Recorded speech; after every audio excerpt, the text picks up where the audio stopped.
बड़ी खबर बता दें, जहां सरकारी नौकरी के नाम पर फर्जीवाड़े का खुलासा हुआ है। फर्जीवाड़ा करने वाले रैकेट का खुलासा हुआ है। सरकारी नौकरी लगवाने के नाम पर ये बड़ा फर्जीवाड़ा किया जा रहा था। फेक कॉल सेंटर मामले में सीबीआई ने बड़ी कार्रवाई की है और इसके साथ ही पटना और धनबाद में सीबीआई का सर्च ऑपरेशन भी जारी है। कर्नाटक और महाराष्ट्र सहित कई जगहों पर रेड की जा रही है। बक्सर में लगाया गया था फर्जी ट्रेनिंग सेंटर, यानी बक्सर से ये ऑपरेट हो रहा था। सरकारी नौकरी लगवाने का भरोसा दिया जाता था। बताया जा रहा है कि 25 से ज्यादा उम्मीदवार की अभी तक ट्रेनिंग भी हो चुकी है और फर्जी ट्रेनिंग सेंटर में जॉब भी हो चुकी है। जॉब ट्रेनिंग के नाम पर 20 लाख रुपए की उगाही यहां पर की जाती थी। तो इस वक्त की सबसे बड़ी खबर आपको दिल्ली से बता रहे हैं, जहां पर ये बड़े फर्जीवाड़े का खुलासा हुआ है। सरकारी नौकरी के नाम पर फर्जीवाड़ा किया जा रहा था, एक बड़ा रैकेट चल रहा था। बताया जा रहा है कि सरकारी नौकरी लगवाने के नाम पर यह फर्जीवाड़ा हो रहा था। फेक कॉल सेंटर भी बनाए गए थे जो बक्सर में बनाया गया था और इस पर अब बड़ी कार्रवाई की गई है। साथ ही साथ सीबीआई पटना और धनबाद में सर्च ऑपरेशन चला रही है। कर्नाटक और महाराष्ट्र सहित कई जगहों पर भी सीबीआई की रेड जारी है और इसमें जो बड़ा रैकेट है उसके लोगों तक पहुंचने की कोशिश है सीबीआई की टीम की।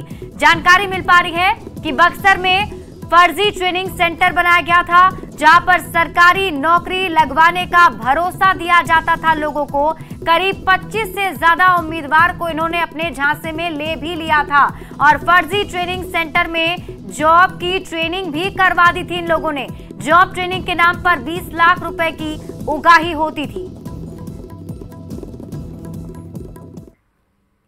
और चतरा से आपको इस वक्त की बड़ी खबर बता दें, जहां होमगार्ड कार्यालय का मुंशी गिरफ्तार कर लिया गया है। घूस लेते एसीबी ने इसे गिरफ्तार किया है। 3000 रुपए घूस लेते हुए अनुज प्रधान को गिरफ्तार किया गया है। गिरफ्तारी के बाद एसीबी की टीम अब उसे हजारीबाग ले गई है। ड्यूटी देने के नाम पर अवैध वसूली का ये आरोप होमगार्ड के जवान पर लगा है, जिसकी गिरफ्तारी कर ली गई है। बताया जा रहा है कि 3000 रुपए घूस ले रहे थे, तभी एसीबी की टीम ने गिरफ्तार कर लिया।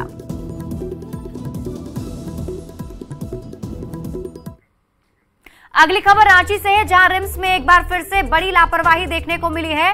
24 घंटे तक एक युवक का शव वार्ड में ही पड़ा रहा और पास के बेड पर युवक सोया रहा, जिसे विधायक अंबा प्रसाद ने गंभीरता से लेते हुए रिम्स प्रबंधन पर सवाल उठाए हैं और कहा है कि रिम्स की व्यवस्था को सुधारने की जरूरत है। बता दें कि बुधवार को सड़क दुर्घटना में हजारीबाग का युवक घायल हुआ था, जिसे इलाज के लिए रिम्स के इमरजेंसी वार्ड में भर्ती कराया गया था, जिसकी इलाज के दौरान मौत हो गई। मौत के 24 घंटे बाद तक मृत युवक का शव बेड पर ही पड़ा रहा, कोई देखने तक नहीं आया। जब परिजनों ने हंगामा शुरू किया तो अस्पताल प्रबंधन हरकत में आया और शव को हटाया गया, जिस पर कांग्रेस विधायक अंबा प्रसाद ने दुख जाहिर करते हुए रिम्स प्रबंधन पर सवाल उठाए हैं और कहा है कि रिम्स की व्यवस्था को सुधारने की जरूरत है। मैं संबंधित मंत्री और मुख्यमंत्री को इस मामले से अवगत कराऊंगी। बता दें कि रिम्स प्रबंधन की ओर से निर्देश जारी किया गया है कि वार्ड में किसी भी मरीज की मौत होने पर सुपरवाइजरों को 15 मिनट के अंदर शव को हटा देना है, लेकिन ये आदेश सिर्फ कागजों में ही सिमट कर रह गया है। एरिया इमरजेंसी है, इमरजेंसी हमारा प्रायोरिटी एरिया है। यहाँ खपत काफी तेजी से बढ़ती है।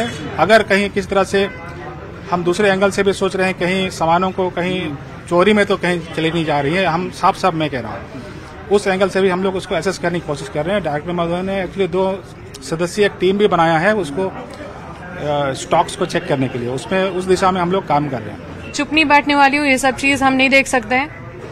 निश्चित रूप से यहाँ का रिम्स का व्यवस्था को सुधारने का जरूरत है, क्योंकि यहाँ पे जान माल का क्षति नुकसान हो रहा है लापरवाही के वजह से। कुछ लोग का फिर भी इलाज ठीक ठाक हो जा रहा है, लेकिन कई ऐसे लोग हैं जो लापरवाही के शिकार हो रहे हैं।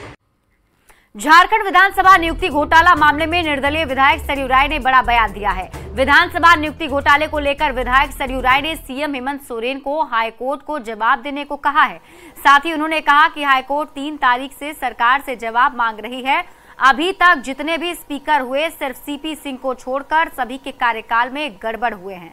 अगर हम पहले स्पीकर इंदर सिंह नाम हरि की बात करें तो वो कुछ ऐसे लोगों की नियुक्ति किए थे जो बिल्कुल निसहाय थे और सालों से वो काम कर रहे थे। बता दें कि सरयू राय 2007 में इस मामले को उठाए थे। सरयू राय ने भी कहा है कि सरकार एक्शन के मूड में नहीं है, नहीं तो अब तक जवाब दे देती। सरकार को पता है कि रिपोर्ट के प्रतिवेदन लागू हो जाएंगे तो सरकार अस्थिर हो जाएगी।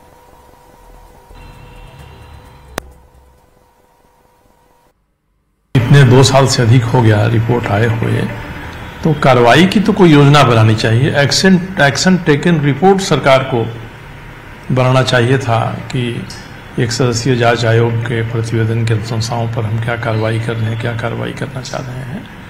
तो ये सही मंशा नहीं है सरकार की। ये रिपोर्ट के प्रतिवेदन लागू हो जाएंगे, सरकार अस्थिर हो जाएगी। बड़का गांव से कांग्रेस विधायक अंबा प्रसाद ने पीएम मोदी के झारखंड आगमन को लेकर तंज कसा है और कहा है कि चुनाव के समय नजर आते हैं और चुनाव के बाद गायब हो जाते हैं। प्रधानमंत्री का होने वाला दौरा सिर्फ दिखावा है, बेहतर होगा कि झारखंड के लिए कुछ करके जाएं। बता दें कि पीएम नरेंद्र मोदी 15 नवंबर को झारखंड आने वाले हैं। वो जनजातीय गौरव दिवस पर उलीहातू पहुंचेंगे। 15 नवंबर को वो दिन के 10 बजे बिरसा मुंडा एयरपोर्ट पहुंचेंगे, जहां से वो हेलीकॉप्टर से उलीहातू जाएंगे। वहां भगवान बिरसा मुंडा की प्रतिमा पर माल्यार्पण करेंगे। अगर यहाँ आम जनता के लिए, अगर उनके हित के लिए कुछ इस 15 तारीख को अगर कुछ किया जाए तो हम सही मायने में समझेंगे कि चलिए आखिरी में ही सही, लेकिन कुछ तो मतलब झारखंड के लिए कर दें। बस आके यहाँ पे एक मैसेज देने का कोशिश लोकसभा के पहले, ये पूरी तरह से पॉलिटिकल लग रहा है। और ये पॉलिटिक्स, हम पॉजिटिव पॉलिटिक्स नहीं मानते हैं, लेकिन फिर भी उम्मीद करते हैं क्योंकि यहाँ पे हम लोग, झारखंड के लोग बहुत वंचित हैं हर तरह के चीजों से, अभी भी बहुत बैकवर्ड है हमारा स्टेट। तो कुछ भी कर दे, कम से कम हमारा जो राज्य है कम से कम थोड़ा भी आगे बढ़े इनके कुछ इनिशिएटिव से। तो हम भी इंतजार कर रहे हैं उस दिन ये क्या करते हैं, हम सब देखेंगे उस दिन। पाकुड़ के विभा इंडियन ग्रामीण वितरक गैस एजेंसी के गोदाम से करीब 10 बदमाशों ने 70 से 80 सिलेंडर लेकर फरार हो गए। पहले बदमाशों ने धारदार तलवार दिखाकर गार्ड को बंधक बनाकर लूटपाट की। गोदाम मालिक ने बताया कि ऑफिस में रखे 3 लाख कैश के साथ 70 से 80 सिलेंडर लूटकर फरार हो गए, जिसके बाद पुलिस घटनास्थल की छानबीन कर लोगों से पूछताछ कर जानकारी इकट्ठा कर रही है।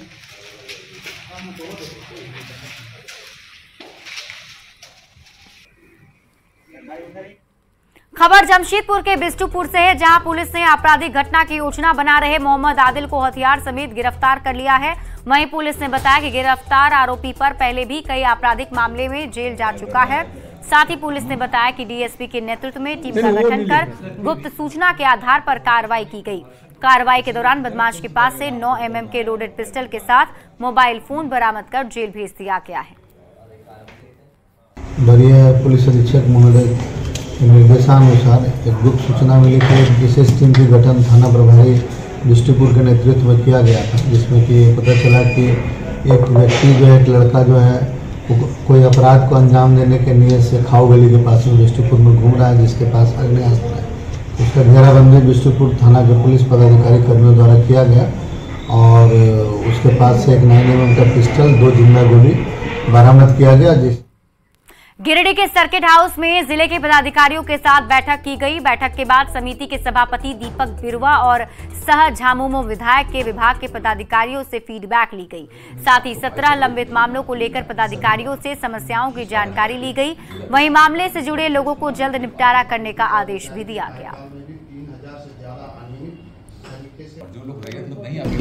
हाँ, गिरिडीह जिला से संबंधित 17 मामले थे, जिस पर हम लोग ने समीक्षा किया है और जो कार्रवाई का आश्वासन हुआ है विधानसभा से, संबंधित विभाग को प्रतिवेदन देने के लिए हम लोग समय दे दिए कल तक। और जिला में कुछ योजनाएं जो चल रही है, डीएमएफटी से संबंधित, जल नल से संबंधित और भी जो इंजीनियरिंग विभाग का जो काम सब है, जो जन उपयोगी है जनता के लिए, वो सारी योजनाओं का हम लोग ने प्रतिवेदन मांगा है। हजारीबाग के समाहरणालय सभागार में केंद्रीय प्रभारी सह संयुक्त सचिव ने पोषण स्तर में सुधार लाने के लिए कार्यक्रम का आयोजन किया। वहीं सचिव ने विभिन्न स्वास्थ्य केंद्र और सदर अस्पताल की स्वास्थ्य सुविधाओं का निरीक्षण किया। अस्पतालों को बच्चों और माताओं को नियमित पोषण आहार के साथ स्वास्थ्य सुविधाओं का दायरा बढ़ाने के लिए कहा गया। साथ ही शिक्षा के स्तर में गुणवत्ता लाने पर बल देने की बात कही गई। जिला प्रशासन को पीरामल फाउंडेशन और अन्य कार्यकारी एजेंसियों के कार्यों का निष्पक्ष मूल्यांकन करने की बात कही गई। में मेरा आज यहाँ विजिट हुआ है, जो विभिन्न यहाँ कार्य हो रहे हैं उसको देखना, समझना क्या इश्यूज हैं वो जानना, और मुख्य रूप से चूंकि मैं स्वास्थ्य विभाग में वहाँ भारत सरकार में मंत्रालय में हूँ, तो स्वास्थ्य विभाग की जो योजनाएं हैं NHM की जो राशि दी जाती है उसका कैसे उपयोग हो रहा है, इम्यूनाइजेशन प्रोग्राम में कैसा चल रहा है, TB प्रोग्राम में कैसे चल रहा है, एक आयुष्मान भव कैंपेन हम लोग का चल रहा है जिसमें स्वास्थ्य शिविर इनको आयोजित करना है CHCs में और हेल्थ एंड वेलनेस सेंटर्स में, उसका कैसा चल रहा है वो 31 दिसंबर तक वो चलेगा, तो उसकी मैंने समीक्षा की। और अब बात कर लेते हैं धनतेरस की।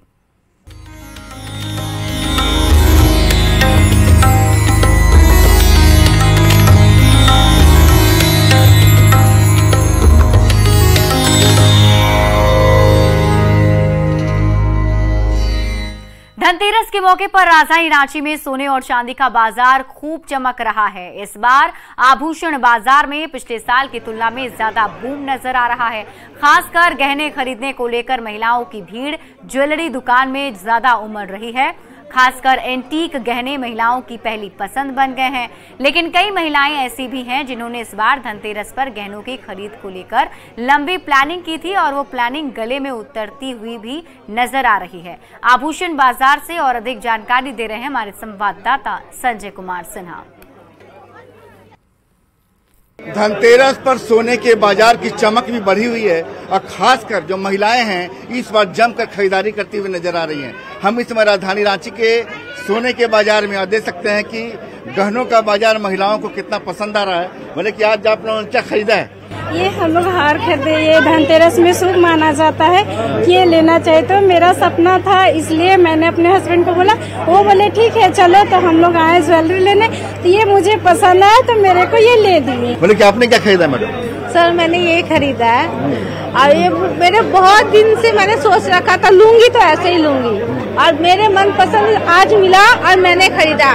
मैं साईं बाबा से बहुत बहुत धन्यवाद करती हूँ कि आज ऐसा शुभ अवसर धनतेरस के दिन मेरी मनोकामना पूर्ण हो। जय साईनाथ। खासकर गहने जो है महिलाओं की खास पसंद है, मौका धनतेरस का हो तो फिर कहना क्या। कैमरामैन संजीव तिवारी के साथ संजय कुमार सिन्हा, न्यूज 18 रांची। दीपावली और छठ को लेकर रांची डिवीजन से खुलने वाली ट्रेनों में खासी भीड़ नजर आ रही है। दीपावली और छठ को लेकर पहली स्पेशल ट्रेन रांची से लहरियासराय दरभंगा के लिए गुरुवार की रात 11 बजे ही रवाना हो गई है। शुक्रवार को रांची से पटना के लिए खुलने वाली जनशताब्दी में भी यात्रियों की भारी भीड़ नजर आई। काफी मशक्कत के बाद जब ट्रेनों में जगह मिली तो न्यूज 18 के जरिए लोगों ने अपनी खुशी को बयां किया। जनशताब्दी के अंदर बैठे यात्रियों से बात की हमारे सहयोगी संजय कुमार सिन्हा ने। दीपावली और छठ पर घर जाने की खुशी क्या होती है, यह राजधानी रांची से खुलने वाली ट्रेनों से पता चलता है। हम इस समय जनशताब्दी में जो पटना के लिए खुल रही है और यहाँ पर जो तमाम चेहरे आप यात्री देख रहे हैं, सभी लोग दीपावली और छठ पर अपने घर जा रहे हैं। बोले कि घर जाने की कितनी खुशी है? बहुत ज्यादा खुशी है, बहुत ज्यादा। हम यूनिवर्सिटी में पढ़ते हैं, हमें छुट्टी बहुत मुश्किल से मिला, हम लोग बहुत मतलब आए हैं दूर से यहाँ पे। तो घर पर कितने दिन रहेंगे? दीपावली छठ मना के लौटेंगे? दिवाली और छठ के बाद आएंगे। हाँ। टिकट कितने मुश्किल से मिली? टिकट तो पूरा ही फुल था, पर हम लोग बहुत पहले से बुकिंग कराए तो जाके टिकट मिली हम लोगों को। देख रहे हैं घर में जाकर किनसे मिलेंगी, कौन कौन है पटना में? मेरी दादी, दादी, मम्मी, पापा, भाई सबको है वहीं पे। ये कहते हैं कि फेस्टिवल में घर जाने की खुशी होती है। बोले कि आप लोग कहाँ जा रहे हैं? हम लोग छपरा जा रहे हैं। कहाँ? छपरा जा रहे हैं। छपरा जा रहे हैं। हाँ। तो छपरा में तो भाई कहते हैं कि छठ का अंदाज ही अलग होता है। हाँ, इसीलिए छपरा जा रहे हैं। तो छठ में छपरा में क्या है, मायके है ससुराल है, क्या है? मायके ससुराल दोनों है। दोनों है। तो पूरा एकदम प्लानिंग के साथ है कि कब कहाँ? पूरा प्लानिंग के साथ। कब लौटिएगा फिर? छठ के बाद ही लौटना है। छठ के बाद। देख रहे हैं कि भले ही घर दूर है लेकिन दीपावली और छठ पर जाना जरूर है। और लोगों की खुशी जो है, खास कर कहते हैं जिन लोगों का अपनी प्लानिंग जिन लोगों ने कर ली थी कि इस बार दीपावली और छठ पर अपने घर जाएंगे, ट्रेनों में उसको लेकर खासी भीड़ नजर आ रही है। कैमरामैन संजीव तिवारी के साथ संजय कुमार सिन्हा, न्यूज 18 रांची। गुमला में धनतेरस को लेकर लोगों में काफी उत्साह देखने को मिल रहा है। वहीं बर्तन की दुकान पर लोगों की काफी भीड़ मिली, जहां लोग स्टील, पीतल और तांबा के साथ बर्तन खरीदते नजर आ रहे हैं।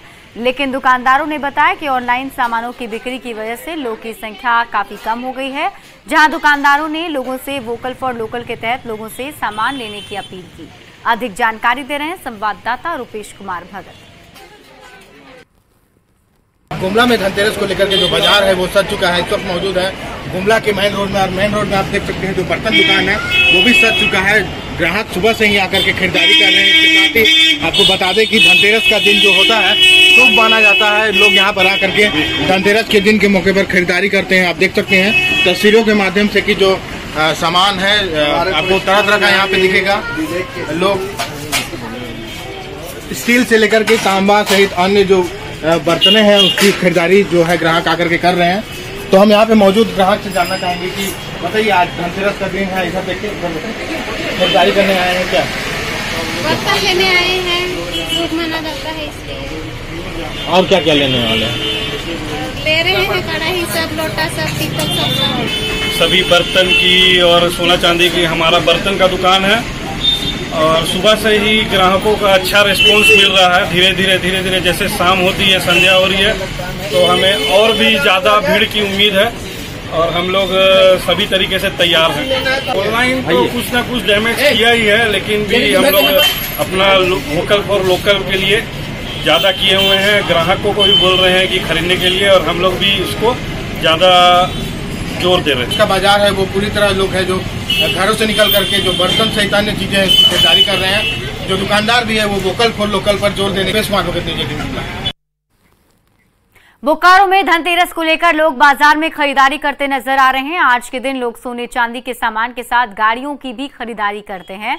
वहीं दुकानदारों ने बताया कि इस बार पिछले साल की अपेक्षा 30% दोपहिया वाहन की बिक्री की संभावना है, जबकि डीलर ने 500 गाड़ियों की बुकिंग की बात कही है। हालांकि दुकानदार 1 से 150 गाड़ियों की नगद बिक्री का अनुमान लगा रहे हैं। बाजार आपको देखिए बहुत अच्छा है। यहाँ हम हर साल आते हैं, यहाँ से मूर्ति लेते हैं, सब कुछ पूजा सामान, सजावट के सामान, हर चीज लेते हैं। और तो फिर धनतेरस है, धनतेरस के दिन में सब तो आएंगे ही। उसके बाद उत्साह तो बहुत है। हर बार की तरह इस बार भी उत्साह है। जो मूर्ति है, तरह तरह के दिए हैं, बॉल बत्ती है, सभी है। मार्केट काफी सुंदर है, अच्छा लग रहा है। तो क्या धनतेरस भी है, क्या खास बाजार करने निकले हैं? क्योंकि धनतेरस में लोगों का अपना अपना होता है। हाँ, धनतेरस में तो बहुत कुछ लिए हुए हैं। सबकी अपनी अपनी इच्छा होती है, सबका अपना अपना चॉइस होता है, लेकिन बहुत हर्षोल्लास है, सब खुश है। ग्राहकों का काफी अच्छा रिस्पांस है। लास्ट ईयर के तुलना में इस बार काफी अच्छा रिस्पांस देखने को मिल रहा है। अभी करीब 30% लास्ट ईयर के तुलना में हम लोग अच्छा एडवांस बुकिंग भी पकड़े थे, और डायरेक्ट जो कस्टमर आ रहे हैं उसमें भी रिटेल करने की अच्छा संभावना है। कितना गाड़ी वही अभी मोटा मोटी हम लोग करीब अभी 500 गाड़ी तक डिलीवर कर चुके हैं। इस बार ग्राहकों का रिस्पांस बहुत अच्छा है, और धनतेरस को देखते हुए सारा का सारा कलेक्शन जो है बिल्कुल लेटेस्ट कलेक्शन हम लोग लेके आए हैं। और चांदी का और गोल्ड का एक से एक आपको भव्य कलेक्शन हमारे यहाँ मिल जाएगा। सोने का रेट भी इस समय बहुत कम हो गया है, और हम लोगों ने ऑफर भी अच्छा निकाला हुआ है। जमशेदपुर में भी सामाजिक संस्था लोक समर्पण अध्यक्ष ने बिरसा नगर के मोची बस्ती स्कूल के बच्चों के साथ दीपावली मनाई। बच्चों को दिए, मोमबत्ती और पटाखों के साथ मिठाइयां बांटी हैं। साथ ही अध्यक्ष ललित दास ने कहा कि संस्था सामाजिक कार्यकर्ता होने के नाते सभी के घरों को रोशन करने की बात है, और त्योहारों में बच्चों के चेहरे पर खुशी लाने की कोशिश की है। आज हमारी संस्था लोक समर्पण रविनगर बस्ती बिरसा नगर में धनतेरस के शुभ अवसर पर और साथ ही साथ दीपावली के शुभ अवसर पर दिया, मिठाई, पटाखा आज गरीब बच्चे के बीच में हम लोग बांटे, वितरण किए। और हमारी संस्था और आगे भी ऐसा काम, नेक काम करती रहेगी, खासकर वंचित लोगों के बीच में। और मैं आग्रह करूंगा सभी संस्था जो जमशेदपुर में है, कम से गरीब के यहाँ घर में एक दिया जलाएं, कि उनके दिया जलाना एक काफ़ी है।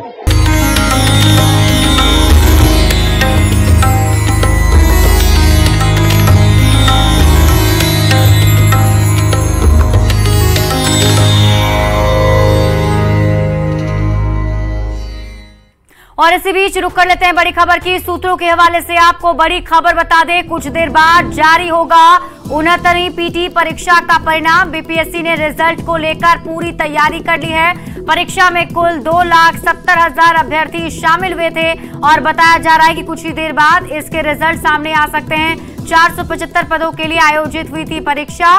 सितंबर महीने में 488 केंद्रों पर परीक्षाएं ली गई थी। बीपीएससी की वेबसाइट पर रिजल्ट जारी किया जाएगा।